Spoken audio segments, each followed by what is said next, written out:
Assalamualaikum warahmatullahi wabarakatuh. Perkenalkan, nama saya Nurul Afifah dari kelas Manajemen P2K.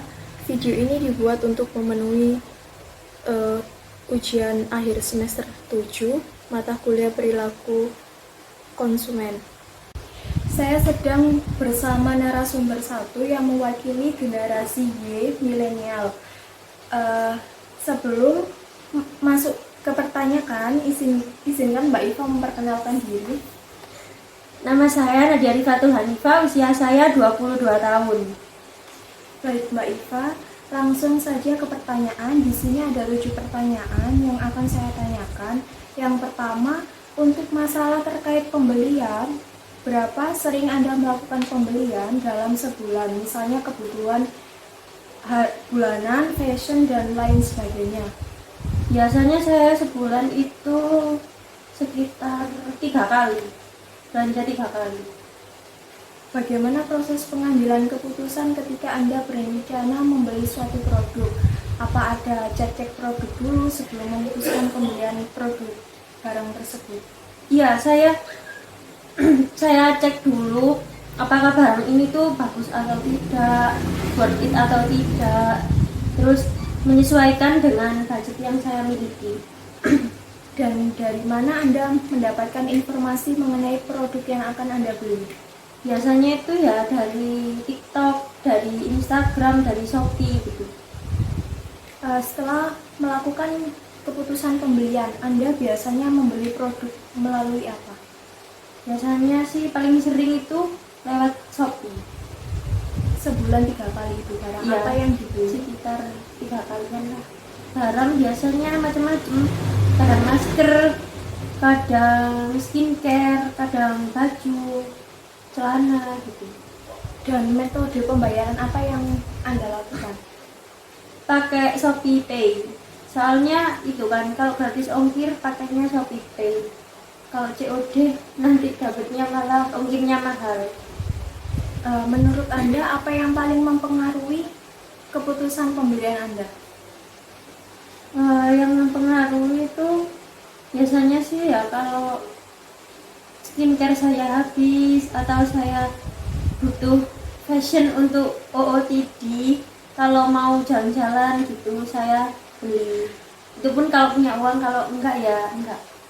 Berarti ada uang memenuhi lifestyle Anda ya? Iya.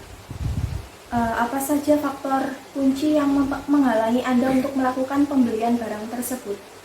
Biasanya saya lihat penilaiannya terlebih dahulu. Kalau di rating penilaiannya itu rendah, saya nggak bakalan beli. Soalnya kan udah tahu penilaiannya rendah kok malah dibeli.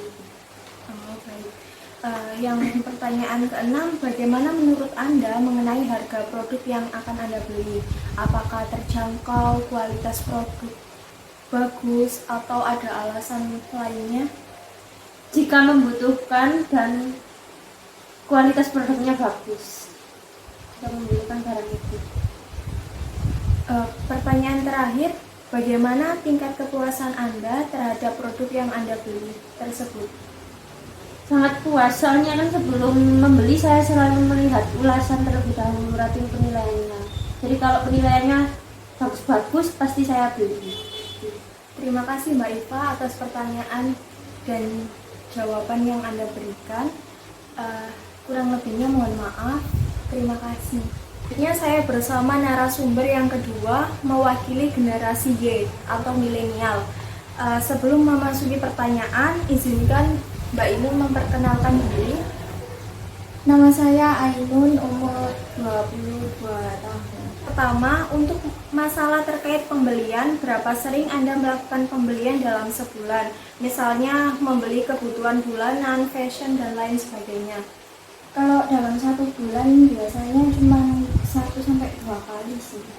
Yang kedua, bagaimana proses pengambilan keputusan ketika Anda berencana membeli suatu produk? Apa ada cek produk dulu sebelum memutuskan membeli barang tersebut? Biasanya sih saya lihat di YouTube dulu ya, kalau untuk skincare itu saya lihat review di YouTube dulu gitu aja sih. Selain dari YouTube, dari mana lagi Mbak informasi yang diberikan? Mungkin banyak ke teman-teman, soalnya kan biasanya kalau saya tuh beli online itu skincare, jadi tanya-tanya dulu ke teman-teman yang pernah pakai. Setelah melakukan keputusan pembelian, Anda biasanya membeli produk melalui apa dan proses pembayaran seperti apa? Kalau belinya itu kebanyakan di Shopee, pembayarannya pun juga pakai Shopee Pay. Lebih hemat ya berarti Iya. ya. Menurut Anda apa yang paling mempengaruhi keputusan pembelian Anda? Lihat review di YouTube sih. Selain itu ada media sosial apa lagi yang digunakan dalam informasi produk? Biasanya Instagram sama TikTok. Untuk pertanyaan selanjutnya, apa saja faktor kunci yang menghalangi Anda untuk melakukan pembelian barang tersebut? Karena harganya tidak worth it di kantong saya dan tidak cocok dengan kulit saya. Untuk pertanyaan selanjutnya, bagaimana menurut Anda mengenai harga produk yang akan Anda beli? Apakah terjangkau dan kualitas produknya bagus atau ada alasan lain? Yang pertama itu terjangkau, lalu yang kedua produknya bagus digunakan untuk saya. Tapi pastinya di marketplace Anda juga mencari diskon-diskon untuk harga lebih murah lagi ya pastinya. Iya, iya. Bagaimana tingkat kepuasan Anda terhadap produk yang Anda beli tersebut? Untuk saat ini saya merasa cocok sih, karena kandungan yang ada di produk itu cocok di kulit saya. Ya, terima kasih atas jawaban yang Anda berikan. Kurang lebihnya mohon maaf. Sekian, terima kasih. Iya, sama-sama.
Memahami perilaku generasi milenial, topik tentang generasi milenial selalu banyak diperbincangkan oleh masyarakat.